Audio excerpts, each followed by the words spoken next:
السلام عليكم ورحمة الله. أشهد أن لا إله إلا الله وحده لا شريك له وأشهد أن محمدا عبده ورسوله. أما بعد فأعوذ بالله من الشيطان الرجيم. بسم الله الرحمن الرحيم. الحمد لله رب العالمين الرحمن الرحيم مالك يوم الدين إياك نعبد وإياك نستعين اهدنا الصراط المستقيم صراط الذين أنعمت عليهم غير المغضوب عليهم ولا الضالين.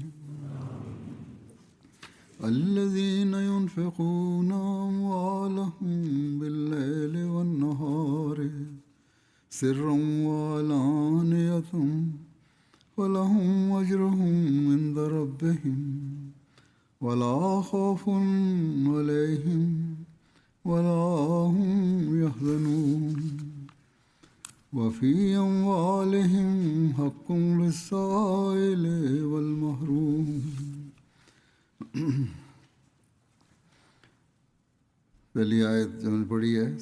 நான் ஓதிய முதல் வசனம் சூரா அல் பக்ராவின் வசனமாகும். அதன் பொருள், எந்த மக்கள் தங்களுடைய செல்வங்களை இரவும் பகலும் மறைவாகவும் வெளிப்படையாகவும் அல்லாஹின் வழியில் செலவு செய்கிறார்களோ அவர்களுக்கு அவர்களுடைய இறைவனிடம் அவர்களுக்கான வெகுமதி பாதுகாப்பாக உள்ளது. அவர்களுக்கு எந்த அச்சமும் இருக்காது. அவர்கள் துயரமடையவும் மாட்டார்கள்.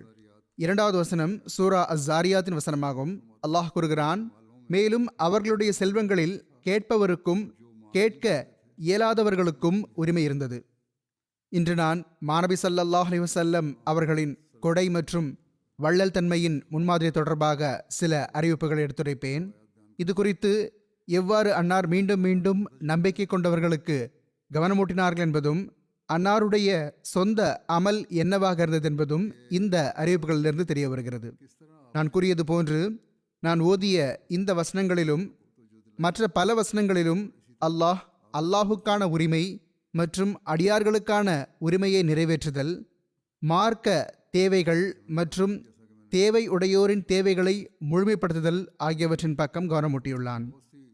இந்த கட்டளையின் கீழ் பெருமானார் ஸல்லல்லாஹு அலைஹி வஸல்லம் அவர்கள் உண்மையான நம்பிக்கையாளருக்கும் இதன் பக்கம் கவனமூட்டியுள்ளார்கள். எல்லாவற்றையும் விட மேலாக தமது முன்மாதிரி எடுத்து வைத்துள்ளார்கள். அல்லாஹ்வின் கட்டளைகளின் செயல் வடிவத்தை தமது முன்மாதிரியால் நமக்கு காட்டியுள்ளார்கள். எனவே இந்த ஒரு நட்பண்பு மட்டுமே அல்ல, அதற்கும் மேற்பட்டு அன்னாருடைய வாழ்வின் ஒவ்வொரு நொடிப்பொழுதும் முழுக்க முழுக்க திருக்குர்ஆனுக்கு ஏற்பவே இருந்தது. ஆக எந்த பண்பை வேண்டுமானாலும் எடுத்துக்கொள்ளுங்கள், அண்ணல் நபி ஸல்லல்லாஹு அலைஹி வஸல்லம் அவர்கள் அதற்கான மிக உயர்ந்த எடுத்துக்காட்டாக திகழ்ந்தார்கள். அதைவிட பெரியதொரு எடுத்துக்காட்டை எடுத்து வைக்க முடியாது. எவ்வாறாயினும் நான் கூறியது போன்று இன்று அன்னாருடைய நட்பண்பான வள்ளல் தன்மை தொடர்பாக அறிவிப்புகள் எடுத்து வைப்பேன். ஹஜ்ரத் அனஸ் ரலியல்லாஹு அன்ஹு அவர்கள் அறிவிக்கிறார்கள், ஹஜ்ரத் நபிகள் நாயகம் ஸல்லல்லாஹு அலைஹி வஸல்லம் அவர்கள் இந்த துஆ சொற்களை கூறி துஆ செய்து வந்தார்கள். அல்லாஹும்ம இன்னி அஊது பிக்க மினல் புக்லி வல் கஸல் வ அர்ஸலில் உம்ர் வ அஸாபில் கப்ர் வ ஃபித்னத்தில் மஹ்யா வல் மமாத்.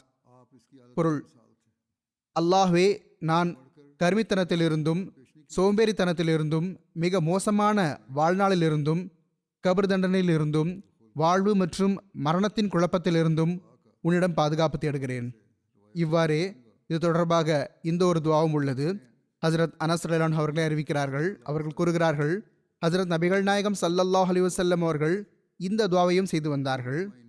அல்லாஹும்ம இன்னி அஊது பிக்க மினல் ஹம்மி வல் ஹஸ்னி வல் அஜ்ஸி வல் கஸல் வல் ஜுப்னி வல் புக்ல் வ ஸலஇத் தைனி வ கலபத்திர் ரிஜால்.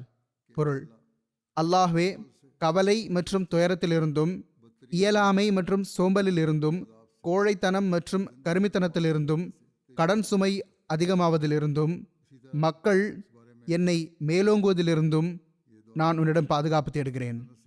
இவ்வாறே இறைவழியில் வழங்குதல் மற்றும் அடியார்களுக்கு உதவி செய்தல் தொடர்பாகவும் அன்னார் நம்பிக்கை கொண்டவர்களுக்கு இந்த அறிவுரையையும் கூறினார்கள். ஹதரத் அஸ்மா ரலியல்லாஹு அன்ஹா அவர்கள் அறிவிக்கிறார்கள், ஹதரத் ரசூலுல்லாஹ் ஸல்லல்லாஹு அலைஹி வஸல்லம் அவர்கள் என்னிடம் கூறினார்கள், பணப்பையை அடைத்து வைக்காதே, திறந்து வை, இல்லையென்றால் உனக்கு தடுக்கப்படும்.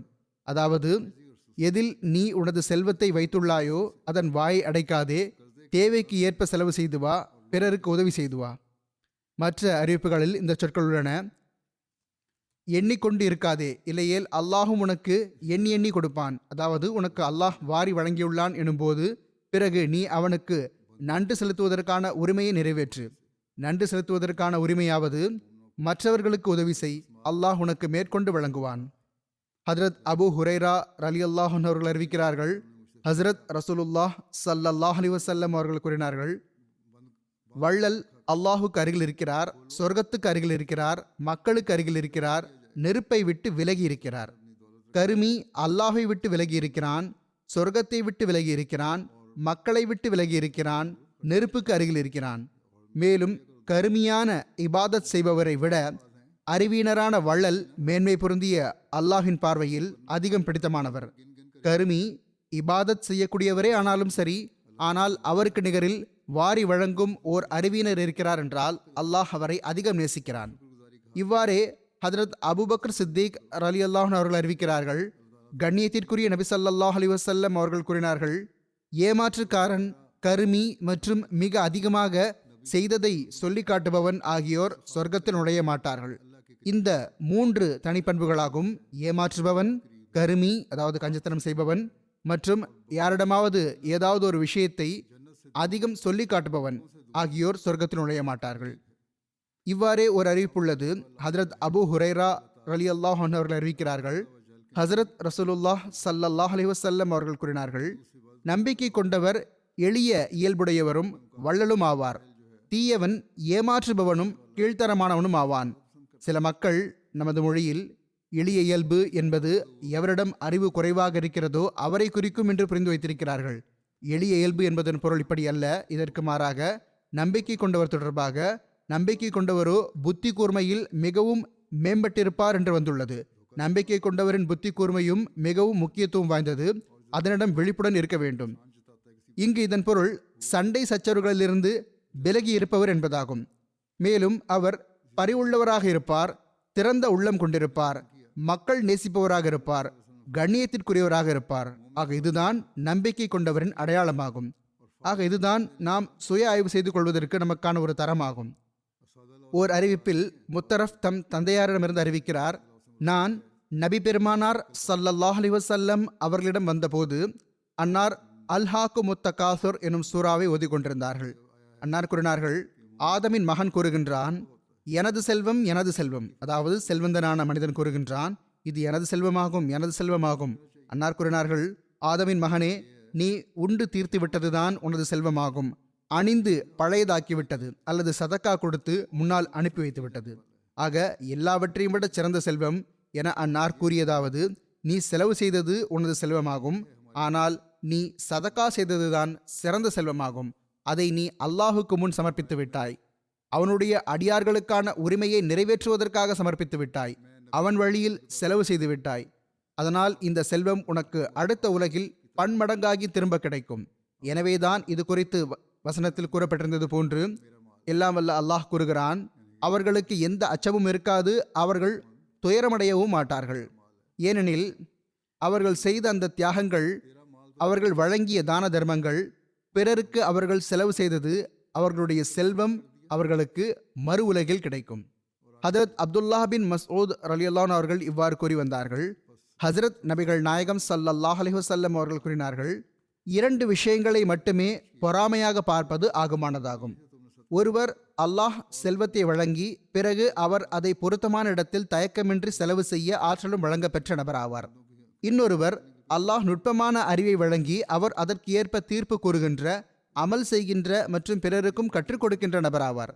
பிறகு ஒரு தருணத்தில் அறிவுரை வழங்கியவாறு அன்னார் கூறினார்கள், ஹதரத் அபு உமாமா ரலியல்லாஹு அன்ஹு அவர்கள் கூறுகிறார்கள், ஹதரத் ரசூலுல்லாஹ் ஸல்லல்லாஹு அலைஹி வஸல்லம் அவர்கள் கூறினார்கள், ஆதமின் மகனே, நீ உனது தேவைக்கு அதிகமாக செல்வத்தை செலவு செய்வது உனக்கு சிறந்ததாகும். அல்லாஹ் உனக்கு வழங்கிய செல்வத்திலிருந்து உனது தேவைகளை தாராளமாக நிறைவேற்றிக்கொள். ஆனால் அதைவிட கூடுதலாக இருக்கின்ற செல்வத்தை செலவு செய். நீ அதை தடுத்து வைப்பது உனக்கு மோசமானதாகும். நீ தேவையான அளவு வைத்துக் கொள்வதனால் பழித்துரைக்கப்பட மாட்டாய். நீ தேவையை நிறைவேற்றி கொண்டது பற்றி ஏன் செல்வத்தை வைத்துக் கொண்டாய் என்று உன்னிடம் கேட்கப்பட மாட்டாது. மேலும் யாரை பராமரிப்பது உனது பொறுப்பில் இருக்கிறதோ அவரிடமிருந்து நீ துவங்கு. செலவு செய்வதற்கான வழிமுறை இதுவாகும். எவை உன்னுடைய பொறுப்புகளோ, உன்னுடைய சந்ததிகள், உன் மனைவி மக்கள், உன்னுடைய ஏழை உறவினர்கள் அல்லது எவர்களுடைய பராமரிப்பு உனது பொறுப்பில் ஒப்படைக்கப்பட்டுள்ளதோ அவர்கள் ஆவார்கள். அவர்கள் உன்னுடைய செல்வத்திலிருந்து உதவி பெறுவதற்கான முதல் உரிமையாளர்களாவர். பிறகு கூறினார்கள், மேலும் மேலே இருக்கும் கை கீழே இருக்கும் கையை விட சிறந்ததாகும். ஹஜரத் அப்துல்லா பின் மஸ்ஊத் அவர்கள் கூறினார்கள், நபி ஸல்லல்லாஹு அலைஹி வஸல்லம் அவர்கள், உங்களில் எவருக்கு தன்னுடைய வாரிசுடைய செல்வம் தனது சொந்த செல்வத்தை விட அதிகம் பிடித்தமானது என்று வினவினார்கள்.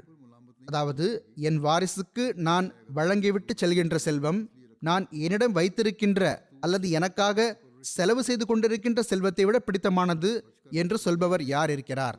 இதற்கு மக்கள், யா ரசூலல்லாஹ் ஸல்லல்லாஹு அலைஹி வஸல்லம், எங்களில் தனது செல்வம் அதிகம் பிடித்தமானதாக இல்லாதவர் எவரும் இல்லை.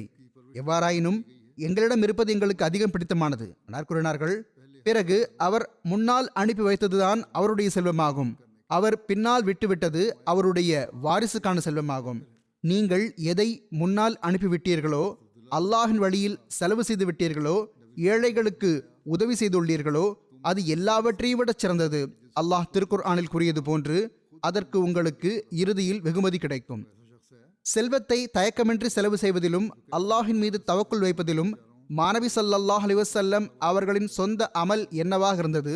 இது குறித்து ஹஜரத் அப்துல்லா பின் மஸ்ஊத் ரலியல்லாஹு அன்ஹு அவர்கள் அறிவிக்கிறார்கள், நபி பெருமானார் ஸல்லல்லாஹு அலைஹி வஸல்லம் அவர்கள் பிலாலிடம் வருகை தந்தார்கள். அவர்களிடம் ஒரு பேரித்தம்பழ குவியல் இருந்தது. அன்னார், பிலால், இது என்ன என்று கேட்டார்கள். அதற்கு ஹஜரத் பிலால் ரலியல்லாஹு அன்ஹு அவர்கள், யா ரசூலல்லாஹ் ஸல்லல்லாஹு அலைஹி வஸல்லம், இதை நான் தங்களுக்காகவும் தங்களுடைய விருந்தினர்களுக்காகவும் சேர்த்து வைத்துள்ளேன் என்று பணியுடன் பதிலளித்தார்கள். அதற்கு பெருமானார் ஸல்லல்லாஹு அலைஹி வஸல்லம் அவர்கள், அந்த குவியல் மீது நரகத்தின் கடும் வெப்ப அலை வந்தடைவதை குறித்து நீர் அஞ்சவில்லையா என கேட்டார்கள். பிறகு அன்னார் பிலால் ரலியல்லாஹு அன்ஹு அவர்களுக்கு, பிலாலே, செலவு செய்து கொண்டே செல்வீராக, அரியணையின் இறைவன் இருக்க பஞ்சம் பட்டினிக்கு அஞ்சாதீர் என்று அறிவுரை வழங்கினார்கள். பிறகு தொடர்பாக அன்னாருடைய சொந்த முன்மாதிரிக்கான பெரிதோர் எடுத்துக்காட்டு உள்ளது. ஹஜ்ரத் ஆயிஷா ரலியல்லாஹு அன்ஹா அவர்கள் அறிவிக்கிறார்கள், அவர்கள் ஓர் ஆட்டை அறுக்கச் செய்தார்கள். மேலும் அதன் இறைச்சியை ஏழைகளுக்கு இடையே பகிர்ந்தளித்தார்கள். சிறிது உண்பதற்காக வீட்டிலும் வைத்துக் கொண்டார்கள். ஹஜ்ரத் ரசூலுல்லாஹ் ஸல்லல்லாஹு அலைஹி வஸல்லம் அவர்கள், எவ்வளவு இறைச்சி மீதம் இருக்கிறது என்று வினவினார்கள். அதற்கு ஹஜ்ரத் ஆயிஷா ரலியல்லாஹு அன்ஹா அவர்கள், வெறும் கால் பகுதி மட்டும்தான் எஞ்சியுள்ளது என்று பதிலளித்தார்கள். முன்னங்கால் ஆட்டின் தொடைப்பகுதி. இதை கேட்டு பெருமானார் ஸல்லல்லாஹு அலைஹி வஸல்லம் அவர்கள், நீங்கள் விநியோகித்து விட்ட முழு பொருளும் மீதமாகிவிட்டது, இந்த கால் பகுதியை தவிர. ஏனெனில் இதுவோ யாருக்கும் உதவவில்லை. நாம் உண்பதற்காக நீங்கள் வைத்துள்ளீர்கள். நீங்கள் செலவு செய்து விட்டதுதான் மறு உலகில் பயன் தரும் என்று கூறினார்கள். ஹஜ்ரத் மாவியா அவர்கள் உரை நிகழ்த்தியவாறு கூறினார்கள், நான் நபி பெருமானார் ஸல்லல்லாஹு அலைஹி வஸல்லம் அவர்கள் இவ்வாறு கூற கேட்டேன், நானோ பகிர்ந்து கொடுப்பவன் மட்டுமே ஆவேன், அல்லாஹ்வே வழங்குகிறான். வள்ளல் பண்பு மாநபி ஸல்லல்லாஹு அலைஹி வஸல்லம் அவர்களின் இயல்பில் நபித்துவத்துக்கு முன்பும் கூட உன்னதமான முறையில் காணப்பட்டு வந்தது. நாம் படிப்பது போன்று பெருமானார் ஸல்லல்லாஹு அலைஹி வஸல்லம் அவர்களின் தூய துணைவியார் ஹஜ்ரத் ஹதீஜா ரலியல்லாஹு அன்ஹா அவர்கள் கண்ணியத்திற்குரிய தூதர் ஸல்லல்லாஹு அலைஹி வஸல்லம் அவர்களுக்கு முதல் வஹி இறங்கிய அந்த நேரத்தில் இதற்கான சான்று பகர்ந்தார்கள். அன்னார் பதற்றமடைந்த நிலையில் வீட்டுக்கு வருகை தந்தார்கள். அப்பொழுது ஹஜ்ரத் ஹதீஜா ரலியல்லாஹு அன்ஹா அவர்கள், பதற்றமடைய வேண்டிய தேவையில்லை, இறைவன் மீது ஆணையாக அல்லாஹ் தங்களை ஒருபோதும் இழிவடைய செய்ய மாட்டான். தாங்கள் உறவுகளை பேணுகிறீர்கள், இயலாதோரின் சுமையை சுமக்கின்றீர்கள், மறைந்து போன நன்மைகளை செய்கிறீர்கள், விருந்தோம்பல் செய்கிறீர்கள், உண்மையான எண்ணல்களில் உதவி புரிகிறீர்கள் என்று கூறினார்கள். பிறகு ஒரு அறிவிப்புள்ளது. ஹஜ்ரத் அபு சயீத் குத்ரி ரலியல்லாஹு அன்ஹு அவர்கள் அறிவிக்கிறார்கள், ஹஜ்ரத் ரசூலுல்லாஹ் ஸல்லல்லாஹு அலைஹி வஸல்லம் அவர்கள் கூறினார்கள், நம்பிக்கை கொண்டவரிடம் 2 பழக்கங்கள் இருக்க முடியாது, கருமித்தனம் மற்றும் தீயொழுக்கம். அதாவது நம்பிக்கை கொண்டவரிடம் கருமித்தனமும் இருக்காது, தீயொழுக்கமும் இருக்காது. இதுவும் தன்னைத்தானே ஆய்வு செய்து கொள்வதற்கான ஒரு தரமாகும். பிறகு கருமித்தனத்திலிருந்து தப்பித்திருக்குமாறு வழிகாட்டல் வழங்கியவாறு அன்னார் கூறினார்கள். ஹஜ்ரத் ஜாபிர் பின் அப்துல்லாஹ் ரலியல்லாஹு அன்ஹு அவர்கள் அறிவிக்கிறார்கள், ஹஜ்ரத் ரசூலுல்லாஹ் ஸல்லல்லாஹு அலைஹி வஸல்லம் அவர்கள் கூறினார்கள், அநீதியிலிருந்து தப்பித்துக் கொள்ளுங்கள். நிச்சயமாக அநீதிகள் கியாமத் நாளின் இருள்களாக இருக்கும். கருமித்தனம் மற்றும் பேராசையிலிருந்து தவிர்ந்து கொள்ளுங்கள். நிச்சயமாக கருமித்தனம் உங்களுக்கு முன்னிருந்தோரை அழித்துவிட்டது. அந்த கருமித்தனம் அவர்களை தூண்டிவிட்டது. எனவே அவர்கள் இரத்தம் சிந்த செய்தார்கள், மேலும் ஹராமான பொருள்களை ஹலாலாக்கினார்கள். ஹஜ்ரத் அபூ ஹுரைரா ரலியல்லாஹு அன்ஹு அவர்கள் அறிவிக்கிறார்கள், ஹஜ்ரத் ரசூலுல்லாஹ் ஸல்லல்லாஹு அலைஹி வஸல்லம் அவர்கள் கூறினார்கள், எந்த அடியாருக்குள்ளும் ஒருபோதும் அல்லாஹ்வின் பாதையின் புழுதியும் நரகத்தின் புகையும் ஒரு சேர இருக்க முடியாது. மேலும் எந்த அடியாருக்குள்ளும் பேராசையும் கருமித்தனமும் மற்றும் ஈமானும் ஒரு சேர இருக்க முடியாது. முன்னரும் ஓர் அறிவிப்பில் எடுத்துக் கூறப்பட்டுள்ளது போன்று, பேராசைக்காரன் அதாவது பேராசைப்படுபவன் மற்றும் கருமி ஆகியோர் ஒருபோதும் நம்பிக்கையாளராக முடியாது. எனவே இதுதான் தரமாகும். நம்பிக்கையாளர் ஆக வேண்டும் என்றால் பேராசையிலிருந்தும் தவிர்ந்திருக்க வேண்டும், அதாவது அதிகமாக ஆசைப்படுவதிலிருந்தும் விலகி இருக்க வேண்டும், கருமித்தனத்தை விட்டு விலகி இருக்க வேண்டும்.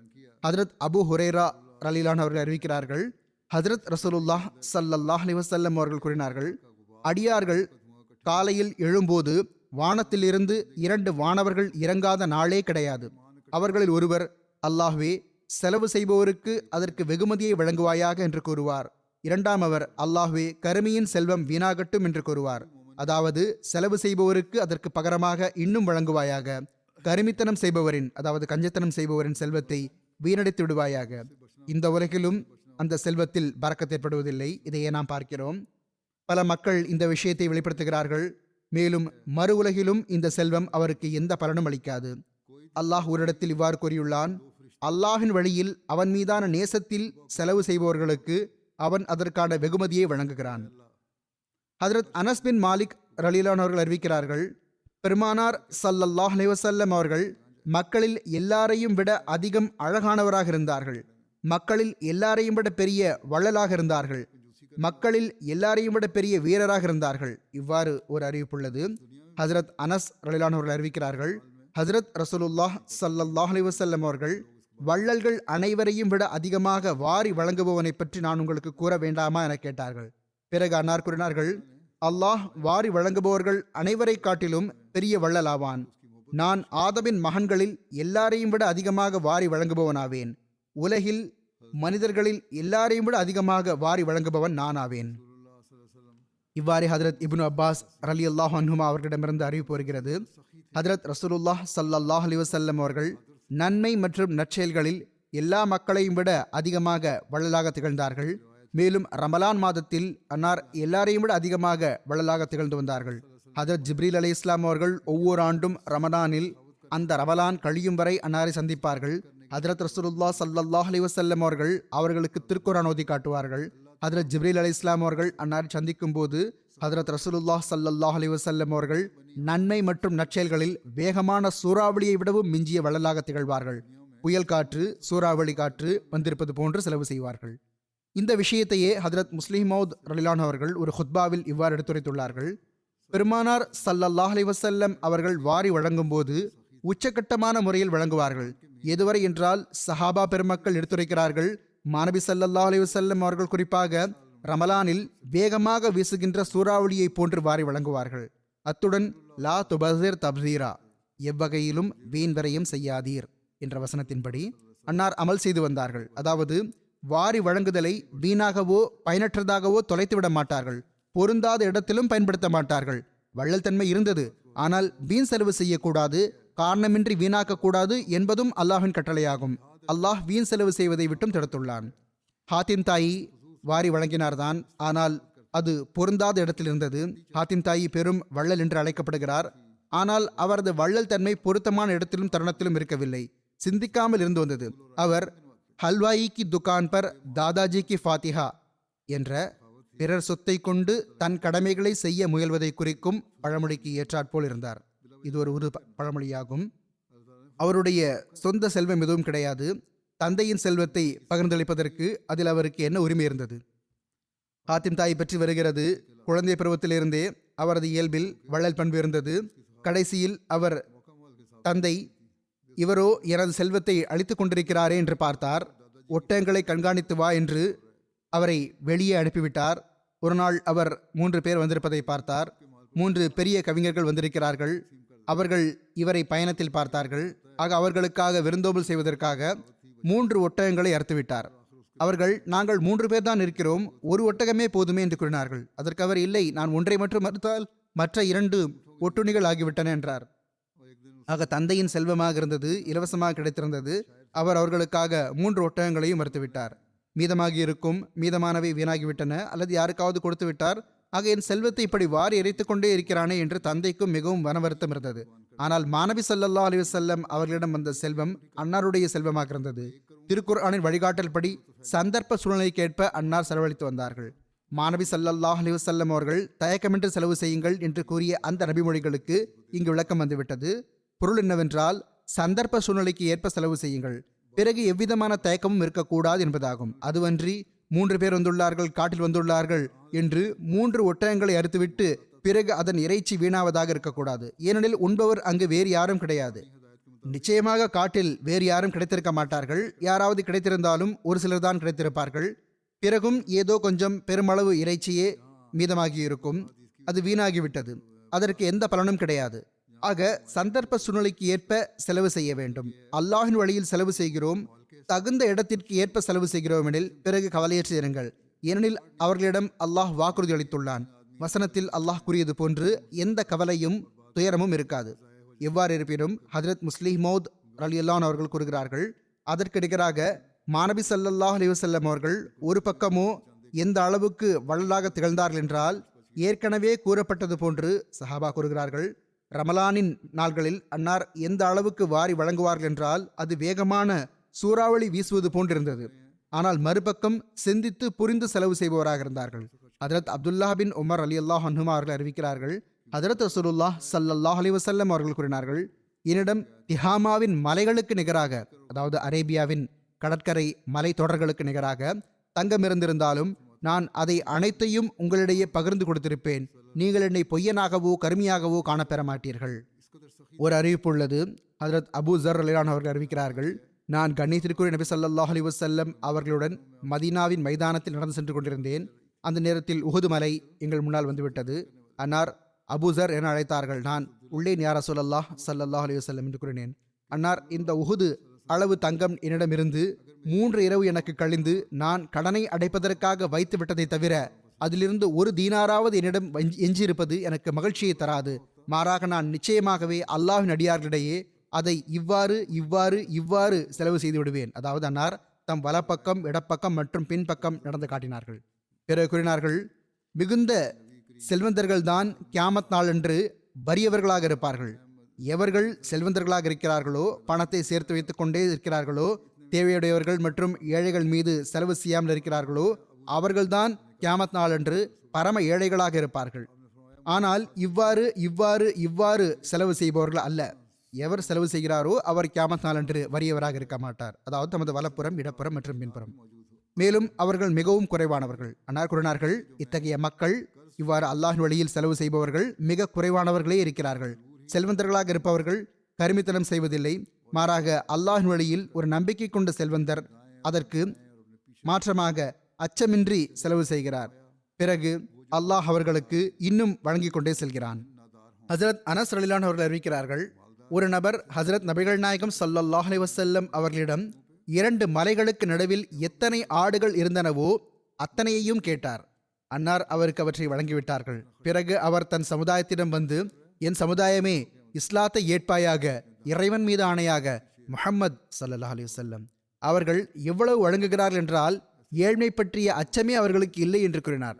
ஹஜ்ரத் அனஸ் ரலியல்லாஹு அன்ஹு அவர்கள் கூறுகிறார்கள், சில வேளை யாராவது ஒரு மனிதர் உலகத்துக்காக மட்டுமே இஸ்லாத்தை ஏற்றுக்கொண்டு வந்தார். ஆனால் இஸ்லாத்தை ஏற்றதுமே இஸ்லாம் அவருக்கு உலகம் மற்றும் அதில் உள்ளவற்றை விட பிடித்தமானதாக ஆகிவிடும்.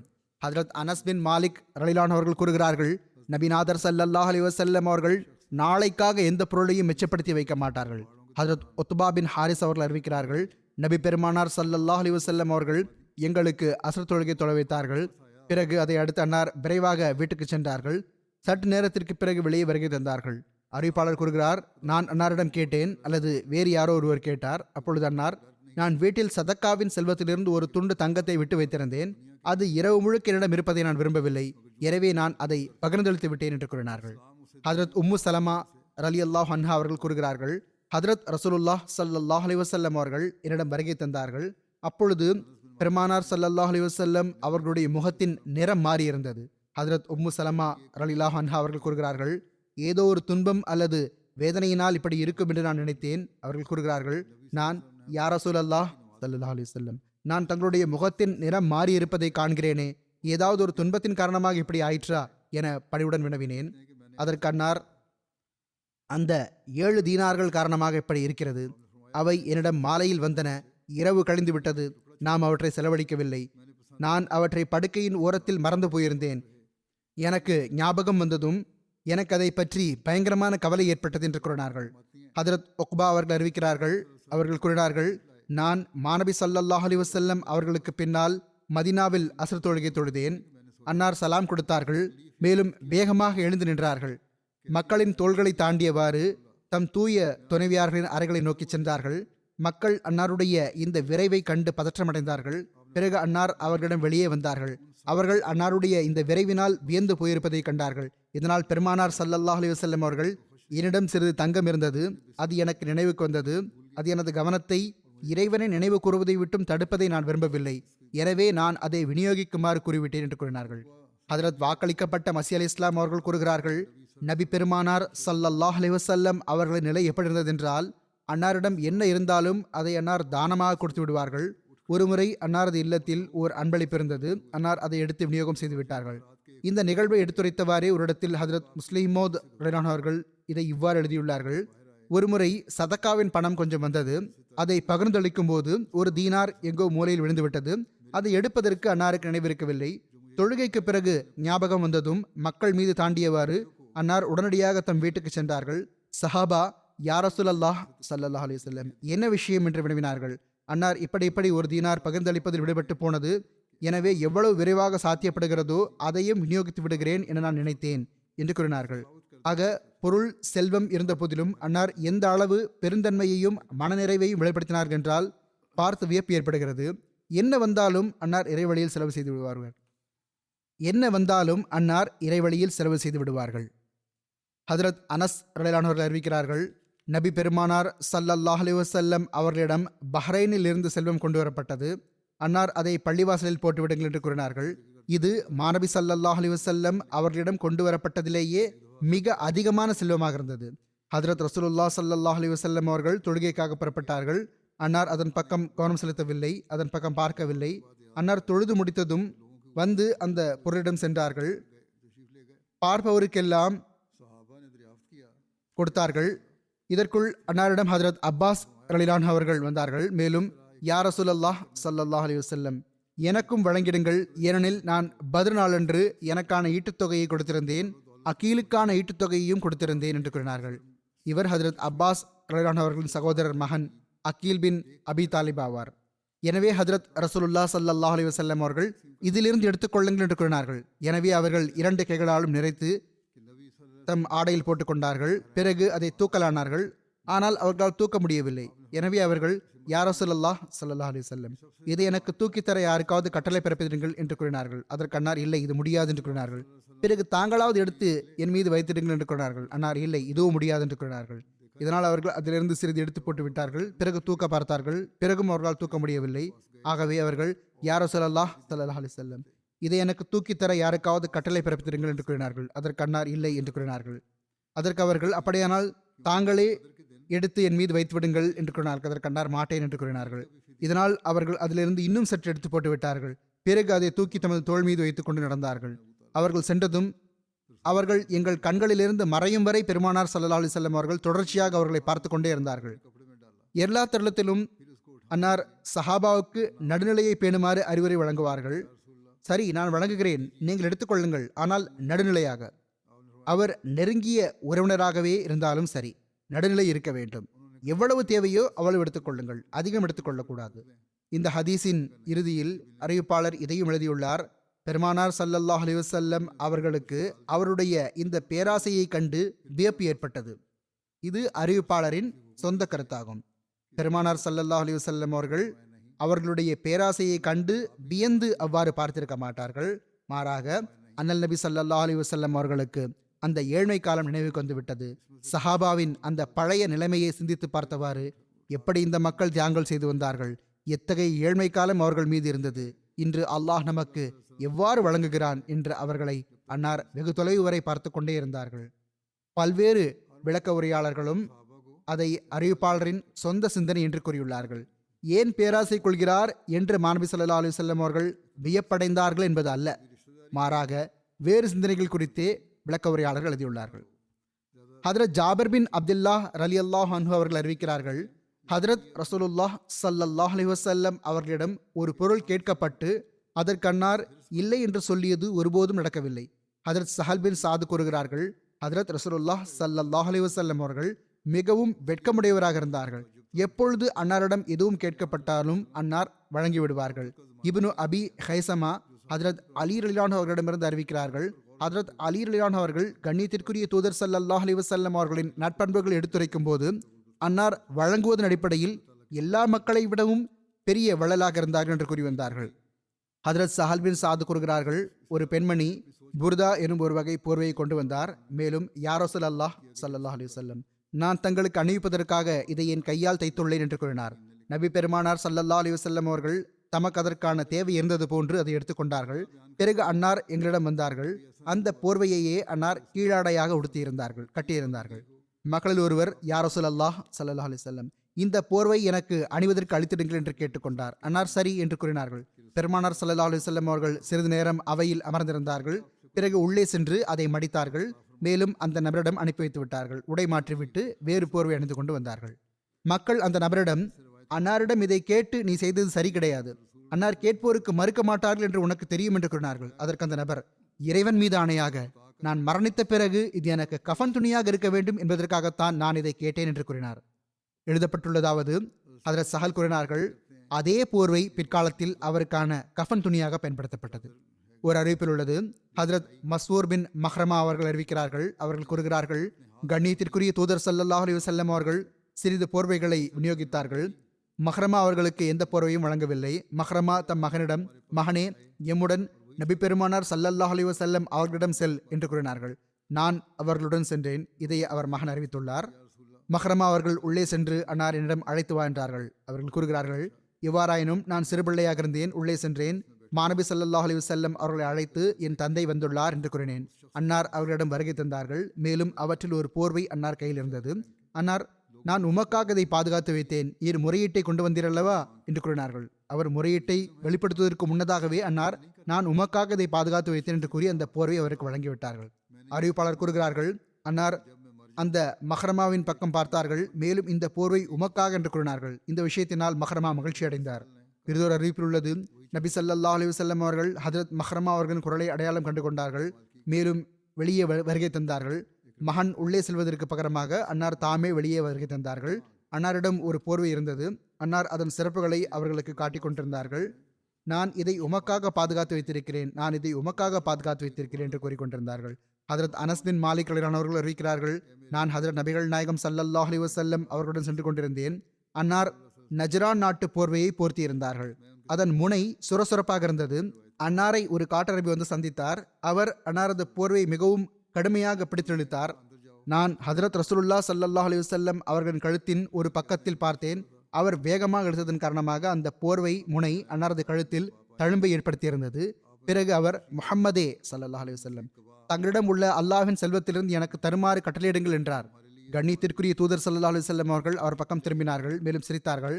பிறகு அவருக்கு வழங்குமாறு வழிகாட்டல் வழங்கினார்கள். இதன் விளக்கம் ஒரு இடத்தில் இவ்வாறு எடுத்துரைக்கப்பட்டுள்ளது.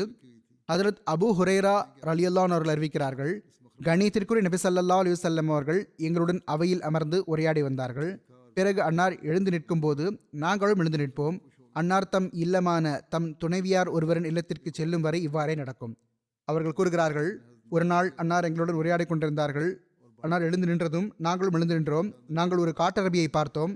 அவன் பெருமானார் ஸல்லல்லாஹு அலைஹி வஸல்லம் அவர்களை பிடித்து அன்னாரது போர்வையுடன் அன்னாரை இழுத்தான். இதனால் நபி ஸல்லல்லாஹு அலைஹி வஸல்லம் அவர்களின் கழுத்து சிவந்து விட்டது. ஹதரத் அபு ஹுரைரா அவர்கள் அறிவிக்கிறார்கள், ஹதரத் நபிகள் நாயகம் ஸல்லல்லாஹு அலைஹி வஸல்லம் அவர்களின் போர்வை மிகவும் சுரசுரப்பானதாக இருந்தது.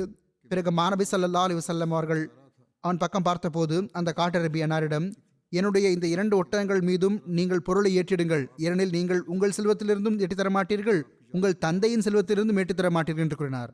மிகவும் கண்ணியக்குறைவாக பேசினான். அறிவிப்பாளர் கூறுகிறார், இதற்கு மாநபி ஸல்லல்லாஹு அலைஹி வஸல்லம் அவர்கள், இல்லை நான் அல்லாஹ்விடம் பாவ மன்னிப்பு கோருகிறேன், இல்லை நான் அல்லாஹ்விடம் பாவ மன்னிப்பு கோருகிறேன், இல்லை நான் அல்லாஹ்விடம் பாவ மன்னிப்பு கோருகிறேன் என்று கூறினார்கள். அத்துடன் இஸ்திக்ஃபாரம் செய்தார்கள். மேலும் கூறினார்கள், இல்லை நான் எப்பொழுது வரை உனக்கு வழங்க மாட்டேன் என்றால் தரவே மாட்டேன் என்று கூறவில்லை, நீ என்னை இப்படி பிடித்திழுத்ததற்கு ஈடுகட்டாதவரை நான் உனக்கு வழங்க மாட்டேன் என்று நிபந்தனை விடுத்தார்கள். நீ என் போர்வையை பிடித்திழுத்துள்ளாய், என் கழுத்தை காயப்படுத்தி விட்டாய், அதற்கு ஈடு செய் என்றார்கள். அந்த காட்டரபி ஒவ்வொரு முறையும் இறைவன் மீதானையாக நான் அதற்கு ஈடு செய்ய மாட்டேன் என்றே கூறிக்கொண்டிருந்தார். அவர் இல்லை நான் எந்த ஈடும் செய்ய மாட்டேன் என்று கூறினார். அவர் ஏனெனில் தாங்கள் தீங்கிழைத்ததற்கு பதிலாக தீங்கிழைத்து பழிவாங்க மாட்டீர்கள் என்று கூறினார். அவர் இந்த உத்தியை பயன்படுத்தினார். காட்டரபியும் சாதுரியமானவராக இருந்தார். தாங்கள் தீங்கிழைத்ததற்கு பதிலாக தீங்கிழைத்து பழிவாங்க மாட்டீர்கள், எனவே நான் ஈடுகட்டுவதற்கான பேச்சே இல்லை, நானோ தீமை செய்தேன், ஆனால் தாங்களோ தீமை செய்ய மாட்டீர்கள் என்றார். இதை கேட்ட மாநபி ஸல்லல்லாஹு அலைஹி வஸல்லம் அவர்கள் சிரித்து விட்டார்கள். பிறகு கண்ணியத்துக்குரிய நபி ஸல்லல்லாஹு அலைஹி வஸல்லம் அவர்கள் ஹஜ்ரத் உமரிலான் அவர்களிடம் அவரது 2 ஒட்டகங்களில் ஒன்றின் மீது கோதுமையையும் மற்றொன்றின் மீது பேரித்தம்பழங்களையும் ஏற்றிடுங்கள், 2ஐயும் நிறைத்து விடுங்கள் என்று ஆணையிட்டார்கள். அவருக்கு பொருளை வழங்கியது மட்டுமல்லாமல் அவரது வரவு மீறலையும் மன்னித்து விட்டார்கள். ஹஜ்ரத் ஜாபிர் பின் அப்துல்லாஹ் ரலியல்லாஹு அவர்கள் அறிவிக்கிறார்கள், ஹஜ்ரத் ரசூலுல்லாஹ் ஸல்லல்லாஹு அலைஹி வஸல்லம் அவர்கள் கூறினார்கள், எம்மிடம் பஹ்ரைனின் செல்வம் வந்தால் நான் உமக்கு இவ்வாறு இவ்வாறு இவ்வாறு வழங்குவேன் என்று அன்னார் 2 கைகளையும் சேர்த்து வைத்துக் கொண்டு கூறினார்கள்.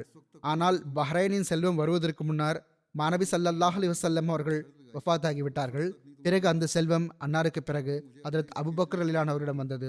அன்னார் அறிவிப்பர் ஒருவரிடம், எவரிடம் மாநபி ஸல்லல்லாஹு அலைஹி வஸல்லம் அவர்களின் ஏதாவது ஒரு வாக்குறுதியோ அல்லது கடனோ இருக்கிறதோ அவர் வரட்டும் என கட்டளையிட்டார்கள். இதனால் நான் எழுந்து நின்றுவிட்டேன். மேலும் ஹஜ்ரத் நபிகள் நாயகம் ஸல்லல்லாஹு அலைஹி வஸல்லம் அவர்கள் பஹ்ரைனின் செல்வம் வந்தால் நான் உனக்கு இவ்வாறு இவ்வாறு இவ்வாறு வழங்குவேன் என்று கூறியிருந்தார்கள் என பணியுடன் கூறினேன். இதை கேட்ட ஹஜ்ரத் அபூபக்கர் அவர்கள் ஒரு கை நிறைய எடுத்தார்கள். கைகளில், அதாவது 2 கைகளையும் சேர்த்து நிரப்பினார்கள். பிறகு இதை எண்ணுங்கள் என்று என்னிடம் கூறினார்கள். ஆக நான் எண்ணி பார்த்தபோது அவை 500 திர்ஹம்கள் இருந்தன. பிறகு அன்னார் இதைவிட 2 மடங்கு இன்னும் எடுத்துக்கொள்ளுங்கள் என்று கூறினார்கள். ஹஜ்ரத் ரசூலுல்லாஹ் ஸல்லல்லாஹு அலைஹி வஸல்லம் அவர்கள் பஹ்ரைனில் செயலாளராக நியமித்திருந்த ஹஜ்ரத் தல்ஹா பின் ஹஸ்ரமி ரலியல்லாஹு அவர்கள் தான் பஹ்ரைனில் இருந்து இந்த செல்வத்தை அனுப்பி வைத்தார்கள். பெருமானார் ஸல்லல்லாஹு அலைஹி வஸல்லம் அவர்களின் காலத்துக்கு பிறகும் ஹஜ்ரத் தல்ஹா அதே பொறுப்பில் நிலை பெற்றிருந்தார்கள். ஹாரூன் பின் ரியாப் அவர்கள் அறிவிக்கிறார்கள், ஒருமுறை நபி ஸல்லல்லாஹு அலைஹி வஸல்லம் அவர்களிடம் 70,000 திர்ஹம்கள் வந்தன. இது மாநபி ஸல்லல்லாஹு அலைஹி வஸல்லம் அவர்களிடம் வந்ததிலேயே எல்லாவற்றையும் விட அதிக செல்வமாக இருந்தது. பிறகு இந்த செல்வம் ஒரு பாயில் வைக்கப்பட்டது. பிறகு மாநபி ஸல்லல்லாஹு அலைஹி வஸல்லம் அவர்கள் அதை பகிர்ந்தளிப்பதற்காக எழுந்து நின்ற போது கேட்பவர் எவர் வந்தாலும் அன்னார் அவரை வெறுங்கையோடு திருப்பி அனுப்பவில்லை. எதுவரை என்றால் அன்னார் அந்த முழு செல்வத்தையும் விநியோகித்து விட்டார்கள். இந்த அறிவிப்பில் இப்படி உள்ளது, இந்த செல்வத்தை விடவும் அதிக செல்வம் வந்திருக்கிறது தான். ஒருவேளை அறிவிப்பாளருக்கு தெரிந்தவரை இது எல்லாவற்றையும் விட அதிக செல்வமாக இருந்திருக்கலாம், அல்லது இந்த அறிவிப்பு எடுத்து கூறப்படும் நேரத்தில் அப்பொழுது வரை இது எல்லாவற்றையும் விட அதிக செல்வமாக இருந்திருக்கலாம். ஏனெனில் இதற்கு முந்தைய அறிவிப்பில் பஹ்ரைனில் இருந்து வந்த செல்வம் இதைவிட மிகவும் அதிகமானதாக இருந்தது. ஹஜ்ரத் அபு ஹுரைரா ரலியல்லாஹு அன்ஹு அவர்கள் அறிவிக்கிறார்கள், ஒரு நபர் மாநபி ஸல்லல்லாஹு அலைஹி வஸல்லம் அவர்களிடம் வந்தார். அன்னாரிடம் பொருள் கேட்டார். ஹஜ்ரத் ரசூலுல்லாஹ் ஸல்லல்லாஹு அலைஹி வஸல்லம் அவர்கள் அவருக்கு பாதி வஸ்க் அளவு, அதாவது 70 கிலோ தானியத்தை கடன் வாங்கி கொடுத்தார்கள். ஒரு வஸ்க் என்பது ஏறத்தாழ 60 சா 140 கிலோ அளவாகும். ஒரு சா என்பது 2.5 சேர் ஏறத்தாழ 2.5 கிலோ அளவுக்கு நிகரானதாகும். பிறகு கடன் கொடுத்த நபர் அதை திரும்ப கேட்க வந்தார். அன்னார் அவருக்கு ஒரு வஸ்க் அளவுக்கு 140 கிலோ கொடுத்தார்கள். மேலும் பாதி அவரது கடனை திருப்பி தருவதாகவும் பாதி அவருக்கு அன்பளிப்பாகவும் இருக்கிறது என்று கூறினார்கள். இது கடனை திருப்பி தருவதற்கான ஆகச்சிறந்த வழிமுறையாகும். அவரிடமிருந்து பாதி வஸ்க் 70 கிலோ தானியத்தை கடனாக வாங்கி வழங்கினார்கள். கடன் கொடுத்தவருக்கு தனது முழு வஸ்கை 140 கிலோவை வழங்கினார்கள். இதுதான் கடனை திருப்பி தருவதற்கான ஆகச்சிறந்த வழிமுறையாகும். அதற்கு மாற்றமாக அசல் கடனை கூட திருப்பி தருவதில் தட்டி கழித்து செயல்படுவதல்ல. ஹஜ்ரத் சஹல் பின் சாதி அவர்கள் அறிவிக்கிறார்கள், அண்ணல் நபி ஸல்லல்லாஹு அலைஹி வஸல்லம் அவர்களுக்காக கருப்பு நிற கம்பளி அங்கி ஒன்று தயாரிக்கப்பட்டது. ஒரு நாள் அன்னார் அந்த அங்கியை அணிந்து கொண்டு சஹாபா பெருமக்களிடம் வருகை தந்தார்கள். அன்னார் இது எவ்வளவு அழகாக இருக்கிறது பாருங்கள் என்று கூறினார்கள். ஒரு நாட்டுப்புற மனிதர் வந்தார். யாரோ ஸல்லல்லாஹு அலைஹி வஸல்லம், என் தாய் தந்தையர் தங்கள் மீது அர்ப்பணமாகட்டும், இந்த அங்கியை எனக்கு வழங்கிடுங்கள் என்று கேட்டுக்கொண்டார். பெருமானார் ஸல்லல்லாஹு அலைஹி வஸல்லம் அவர்களிடம் ஒரு பொருள் கேட்கப்பட்டு அன்னார் மறுத்ததாக ஒருபோதும் நடக்கவில்லை. ஹதரத் ரசூலுல்லாஹ் ஸல்லல்லாஹு அலைஹி வஸல்லம் அவர்கள் தமது அங்கியை அவிழ்த்து அவருக்கு வழங்கிவிட்டார்கள். ஒரு மிக அழகான ஒரு அறிவிப்பு உள்ளது. ஹதரத் இப்னு உமர் ரலியல்லாஹு அன்ஹுமா அவர்கள் அறிவிக்கிறார்கள், ஹதரத் ரசூலுல்லாஹ் ஸல்லல்லாஹு அலைஹி வஸல்லம் அவர்கள் ஒரு துணி வியாபாரியிடம் 4 திர்ஹம்களுக்கு ஒரு மேலாடை வாங்கினார்கள். அந்த மேலாடை அணிந்து கொண்டு மாநபி ஸல்லல்லாஹு அலைஹி வஸல்லம் அவர்கள் வெளியே வருகை தந்தார்கள். அப்பொழுது அன்சாரிகளில் ஒருவர், அல்லாஹ்வின் தூதர் அவர்களே ஸல்லல்லாஹு அலைஹி வஸல்லம், எனக்கு இந்த மேலாடையை அணிவித்து விடுங்கள், அல்லாஹ் தங்களுக்கு சொர்க்கத்தின் ஆடையை அணிவிப்பானாக என்று கூறினார். ஹதரத் ரசூலுல்லாஹ் ஸல்லல்லாஹு அலைஹி வஸல்லம் அவர்கள் அந்த மேலாடையை அவிழ்த்து அவருக்கு வழங்கிவிட்டார்கள். பிறகு அன்னார் கடைக்காரரிடம் சென்றார்கள். அவரிடமிருந்து 4 திர்ஹம்களுக்கு இன்னொரு மேலாடை வாங்கினார்கள். அன்னாரிடம் 2 திர்ஹம்கள் மீதமாகியிருந்தன.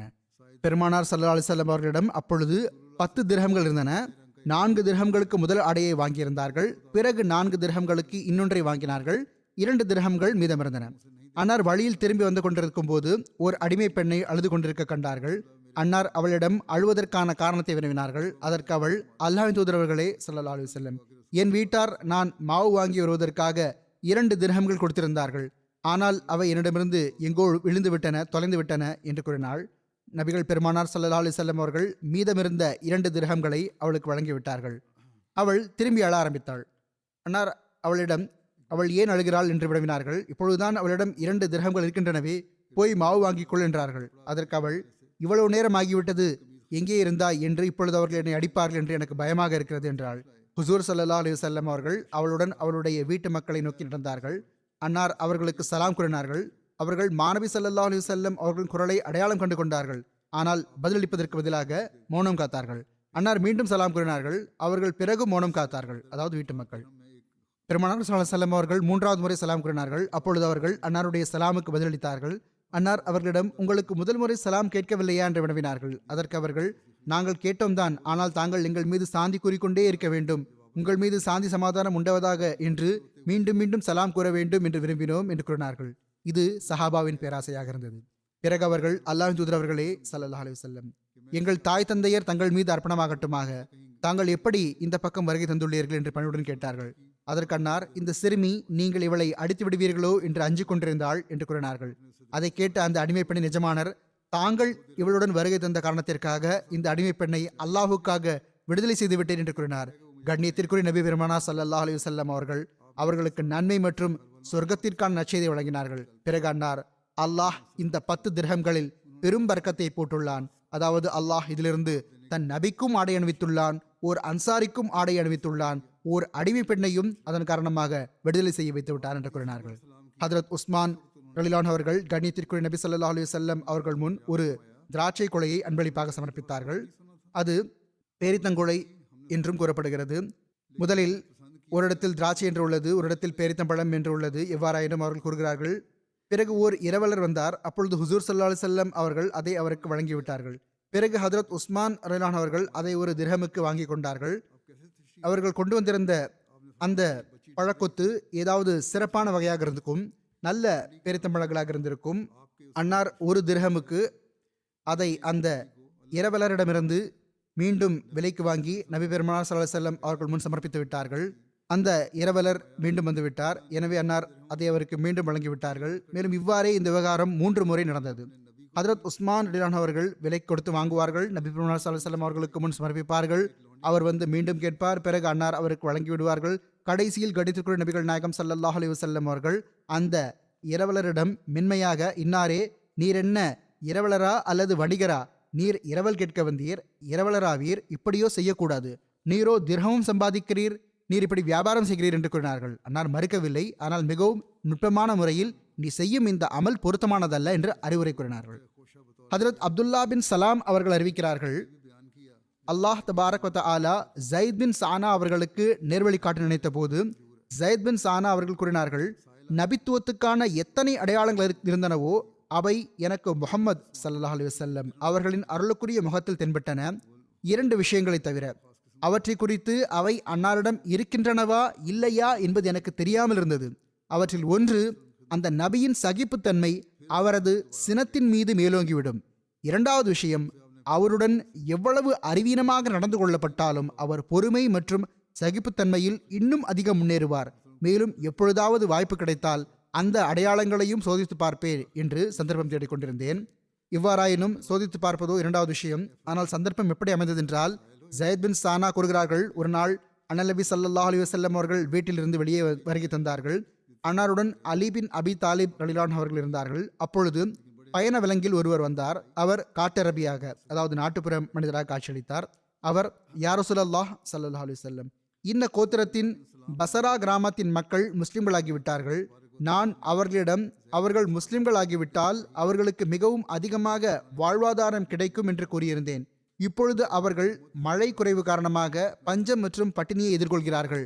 யா ரசூலல்லாஹ் ஸல்லல்லாஹு அலைஹி வஸல்லம், அவர்கள் வளமான வாழ்வாதாரத்தின் மீதான பேராசையில் முஸ்லிம்களானது போன்று பேராசைப்பட்டு அளவற்ற விருப்பம் கொண்டு இஸ்லாத்தை விட்டு வெளியேறிவிடக்கூடாது என்று எனக்கு அச்சமாக இருக்கிறது. தாங்கள் பரிவு கூர்ந்தால், தாங்கள் பொருத்தமாக கருதினால் அவர்களை நோக்கி சிறிது பொருட்களை அனுப்பி அவர்களுக்கு உதவியும் உள்ளத்தை மகிழ்ச்சிப்படுத்தவும் செய்திருங்கள் என்று பணிவுடன் கேட்டுக்கொண்டார். ஹுசூர் ஸல்லல்லாஹு அலைஹி வஸல்லம் அவர்கள் அந்த நபர் பக்கம் பார்த்தார்கள். பெருமானார் ஸல்லல்லாஹு அலைஹி வஸல்லம் அவர்களுடன் ஹஜ்ரத் அலி ரலியல்லாஹு அவர்கள் இருந்தார்கள். அவர்களும் உதவிக்காக உடனடியாக அனுப்பக்கூடிய பொருள் எதுவும் இப்பொழுது இல்லையே என்று பணிவுடன் கூறினார்கள். ஜயத் பின் சானா அவர்கள் கூறுகிறார்கள், நான் அன்னாருக்கு அருகில் சென்றேன். நான் அருகில் என்று பார்த்து கொண்டிருந்தேன். மேலும் முஹம்மதே ஸல்லல்லாஹு அலைஹி வஸல்லம், இன்ன கோத்திரத்தின் தோட்டத்தின் பேரித்தம்பழங்களை ஒரு நிர்ணயிக்கப்பட்ட அளவுக்கு நிர்ணயிக்கப்பட்ட கால அளவின் நிபந்தனையின் பேரில் விற்கலாமா என்று கேட்டேன். அதற்கு அன்னார், யூதரே, இந்த சானா யூதராக இருந்தார்கள், நிர்ணயிக்கப்பட்ட அளவு மற்றும் கால அளவின் நிபந்தனையின் பேரிலோ பேரித்தம்பழங்களையோ நான் விற்கலாம் தான். ஆனால் இந்த பேரித்தம்பழங்கள் இன்னார் மகன் இன்னாருடைய தோட்டத்தைச் சேர்ந்தவையாகத்தான் இருக்கும் என்ற நிபந்தனையை என்னால் ஏற்க முடியாது என்று கூறினார்கள். நான் சரி என்று சொன்னேன். எனவே அன்னார் என்னுடன் வணிக உடன்படிக்கை செய்து கொண்டார்கள். நான் எனது பணப்பையை திறந்தேன். இன்ன நேரத்தில் இவ்வளவு பேரித்தம்பழங்களை தாங்கள் எனக்கு வழங்கிட வேண்டும் என்று கூறி அன்னாருக்கு 80 மிஸ்கால், ஏறத்தாழ 350 கிராம் தங்கத்தை முன்பணமாக கொடுத்து விட்டேன். ஒரு மிஸ்கால் என்பது ஏறத்தாழ 4.25 கிராம் ஆகும். மாநபி ஸல்லல்லாஹு அலைஹி வஸல்லம் அவர்கள் உதவி கேட்க வந்திருந்த நபருக்கு அந்த தங்கத்தை வழங்கிவிட்டார்கள். மேலும் இதை அந்த இன்னலில் ஆழ்ந்துள்ள மக்களிடையே ஒன்று போல் பகிர்ந்து கொடுத்து விடுங்கள், இதை வைத்து அவர்களுக்கு உதவிடுங்கள் என்று கூறினார்கள். ஜயத் பின் சானா அவர்கள் கூறுகிறார்கள், இப்பொழுது நிர்ணயிக்கப்பட்ட காலங்களில் ஒரு கால அளவு 2-3 நாள்கள் எஞ்சியிருந்த நிலையில் நான் ஹுசூர் ஸல்லல்லாஹு அலைஹி வஸல்லம் அவர்களிடம் வந்தேன். அன்னாருடைய சட்டையை பிடித்தேன், போர்வை பிடித்து இழுத்தேன். மேலும் பெரும் சீற்றத்தின் தோற்றத்தை உருவாக்கி கொண்டு, முஹம்மதே ஸல்லல்லாஹு அலைஹி வஸல்லம், என் உரிமையை வழங்க மாட்டீரா? இறைவன் மீது ஆணையாக எனக்கு பனு அப்துல் முத்தலிபுடைய இந்த பழக்கத்தை பற்றி மிக நன்றாக தெரியும். கடனை திருப்பி தருவதில் மிகவும் மோசமானவர்களாவீர்கள். உங்களுடைய தட்டி கழிக்கும் பழக்கம் எனக்கு நன்றாக தெரியும் என்றேன். ஆனால் இந்த பேச்சுக்கே இடமில்லை. ஆனால் எவ்வாறாயினும் எதிரியாக இருந்தார். அந்த நேரத்திலோ உள்ளத்தில் பகைமை இருந்தது, அல்லது சோதிக்க நினைத்தார். எவ்வாறாயினும் அவர் இப்படி செய்தார். அவர், எனக்கு அதை பற்றி அனுபவம் இருக்கிறது என்று கூறலானார். அவர் கூறுகிறார், அப்பொழுது நான் அருகிலேயே இருந்த ஹஜ்ரத் உமர் ரலியல்லாஹு அவர்கள் பக்கம் பார்த்தேன். சினத்தின் காரணமாக அவர்களுடைய கண்கள் சுழலும் காற்றாடி போன்று சுழன்று கொண்டிருந்தன. அவர்கள், அதாவது ஹஜ்ரத் உமர் ரலியல்லாஹு அவர்கள் சீற்றத்துடன் கண்களை பெரிதாக்கி என்னை பார்த்து, அல்லாஹ்வின் எதிரியே, இதோ என் காதில் விழுகிறதே, இப்படித்தான் நீ அல்லாஹ்வின் தூதர் ஸல்லல்லாஹு அலைஹி வஸல்லம் அவர்களிடம் பேசுகிறாயா? இதோ நான் பார்க்கிறேனே, இவ்வளவு அவமரியாதையாகத்தான் நடந்து கொள்கிறாயா? அன்னாரை உண்மையுடன் அனுப்பிய அந்த இறைவன் மீது ஆணையாக, நான் அன்னாரை கண்டு அஞ்சாமல் இருந்திருந்தால் நான் எனது வாளால் உனது தலையை சீவி இருப்பேன் என்று கூறினார்கள். ஆனால் அதே வேளையில் கண்ணியத்திற்குரிய தூதர் ஸல்லல்லாஹு அலைஹி வஸல்லம் அவர்கள் மிகவும் நிதானமாகவும் அமைதியாகவும் ஹஜ்ரத் உமர் ரலியல்லாஹு அவர்கள் பக்கம் பார்த்து கொண்டிருந்தார்கள், புன்சிரித்துக் கொண்டிருந்தார்கள். பிறகு பெருமானார் ஸல்லல்லாஹு அலைஹி வஸல்லம் அவர்கள், உமரே, இந்த சீற்றத்துக்கு பதிலாக நீர் எனக்கு நான் சிறந்த முறையில் திருப்பி தருவதற்காகவும் அவரிடம் அவர் நல்ல முறையில் திருப்பி கேட்பதற்காகவும் கூறுவதற்கு நானும் இவரும் என நாங்கள் இருவரும் அதிகம் உரியவர்களாவோம் என்று கூறினார்கள். பிறகு, உமரே, இவரை அழைத்துச் செல்வீராக, இவருக்கு இவருடைய உரிமையை வழங்கிடுவீராக, அதற்கும் மேற்கொண்டு 20 சா அளவுக்கு, ஏறத்தாழ 44 கிலோ கூடுதலாக பெரித்த பழங்களை கொடுத்து விடுவீராக என்று கூறலானார்கள். நான், உமரே, ஏன் இந்த கூடுதல் பழங்கள் என்று கேட்டேன். அதற்கு அவர்கள், நான் கடுமையாக நடந்து கொண்டதற்காக அதற்கு பகரமாக உமக்கு அதிகமாக தருமாறு ஹுசூர் ஸல்லல்லாஹு அலைஹி வஸல்லம் அவர்கள் எனக்கு ஆணையிட்டுள்ளார்கள் என்று பதிலளித்தார்கள். நான் உமரிடம், நான் யார் என்று உங்களுக்கு தெரியுமா என்று கேட்டேன். அதற்கு ஹஜ்ரத் உமர் ரலியல்லாஹு அவர்கள், இல்லை, நீங்கள் யார் என்று கேட்டார்கள். நான் ஜயத் பின் சானா ஆவேன் என்று கூறினேன். ஹஜ்ரத் உமர் ரலியல்லாஹு அவர்கள், அந்த வழிகாட்டியா, அதாவது யூதர்களின் பெரிய அறிஞரா என்று கேட்டார்கள். அதற்கு நான், ஆமாம், யூதர்களின் அறிஞன் என்று பதிலளித்தேன். இதை கேட்ட ஹதரத் உமர்லான் அவர்கள், இவ்வளவு பெரிய அறிஞராக இருந்து கொண்டு ஹதரத் ரசூலுல்லாஹ் ஸல்லல்லாஹு அலைஹி வஸல்லம் அவர்களுடன் கண்ணிய குறைச்சலாக நடந்து கொண்ட இந்த முறையை நீர் ஏன் மேற்கொண்டீர் என்று கேட்டார்கள். அதற்கு நான், உமரே, நபித்துவத்திற்கான எத்தனை அடையாளங்கள் இருந்தனவோ நான் அன்னாரை கண்டபோது எனக்கு அன்னாரிடம் அந்த அனைத்தும் தென்பட்டன. 2 அடையாளங்களை தவிர அவற்றை பற்றி எனக்கு தெரியாமல் இருந்தது. ஒன்று, அந்த நபியின் சகிப்புத்தன்மை அவரது சினத்தின் மீது மேலோங்குகிறதா என்பதாகும். இன்னொன்று, எவ்வளவு அதிகமாக அவர்களுடன் கசப்பாகவும் அறிவீனமாகவும் நடந்து கொள்ளப்படுகிறதோ அவ்வளவே அதிகம் அவர்கள் பொறுமை மற்றும் சகிப்புத்தன்மையோடு நடந்து கொள்வார்கள். ஆக நான் இவ்விரு விஷயங்களையும் சோதித்து பார்த்தேன். உமரே, நான் உங்களை சாட்சியாக்குகிறேன். நான் அல்லாஹ்வை என் இறைவனாகவும் இஸ்லாத்தை என் மார்க்கமாகவும் முஹம்மது ஸல்லல்லாஹு அலைஹி வஸல்லம் அவர்களை என் நபியாகவும் ஏற்றுக்கொள்வதிலும் மகிழ்ச்சி அடைகிறேன். நான் தங்களை இதற்கு சாட்சியாக்குகிறேன். நான் ஒரு செல்வந்தனாவேன். ஆகையால் என்னுடைய பாதி செல்வத்தை முஹம்மதிய சமுதாயத்துக்கு சதக்காவாக வழங்குகிறேன் என்று கூறினேன். இதை கேட்ட ஹதரத் உமர்லான் அவர்கள், முஹம்மதிய சமுதாயத்தின் சில பகுதிக்கு என்று கூறு, ஏனெனில் முழு சமுதாயத்தையோ எண்ணவே முடியாது. அவர்களுக்கு இந்த செல்வம் எப்படி பூர்த்தியாக முடியும் என்று கூறினார்கள். அதற்கு நான், சரி, அவர்களில் சிலருக்கு சதக்காவாகும் என்று கூறினேன். பிறகு ஜயத் நபி பெருமானார் ஸல்லல்லாஹு அலைஹி வஸல்லம் அவர்களின் மேலான அவைக்கு வந்தார்கள். நான் அல்லாஹ்வை தவிர வணக்கத்திற்குரியவர் வேறு எவரும் இல்லை என்றும் முஹம்மது ஸல்லல்லாஹு அலைஹி வஸல்லம் அவர்கள் அல்லாஹ்வின் அடியாரும் அவனுடைய திருத்தூதரும் ஆவார்கள் என்றும் நான் சாட்சி பகர்கிறேன். நான் இதில் ஈமான் கொள்கிறேன் என்று கூறினேன். இவ்வாறு ஜயத் நபிநாதர் ஸல்லல்லாஹு அலைஹி வஸல்லம் அவர்களை உண்மைப்படுத்தினார், பயத் செய்தார். மேலும் பல போர்களில் அன்னாருடன் கலந்து கொண்டார்.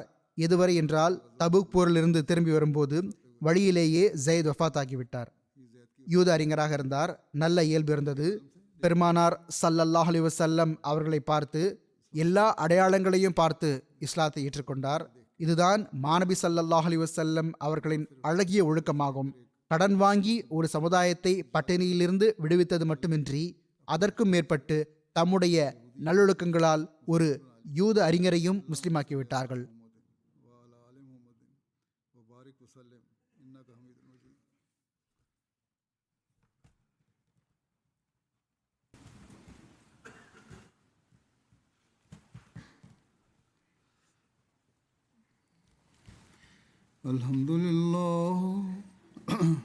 Alhamdulillah nahmaduhu wa nasta'inuhu wa nastaghfiruhu wa nu'minu bihi wa natawakkalu alayhi wa na'udhu billahi min shururi anfusina wa min sayyiati a'malina. Man yahdihillahu fala mudilla lahu ومن يضلله فلا هادي له ونشهد أن لا إله إلا الله ونشهد أن محمدا عبده ورسوله. عباد الله رحمكم الله إن الله يأمر بالعدل والإحسان وإيتاء ذي القربى وينهى عن الفحشاء والمنكر والبغي يعظكم لعلكم تذكرون. اذكروا الله يذكركم وادعوه يستجب لكم ولذكر الله أكبر.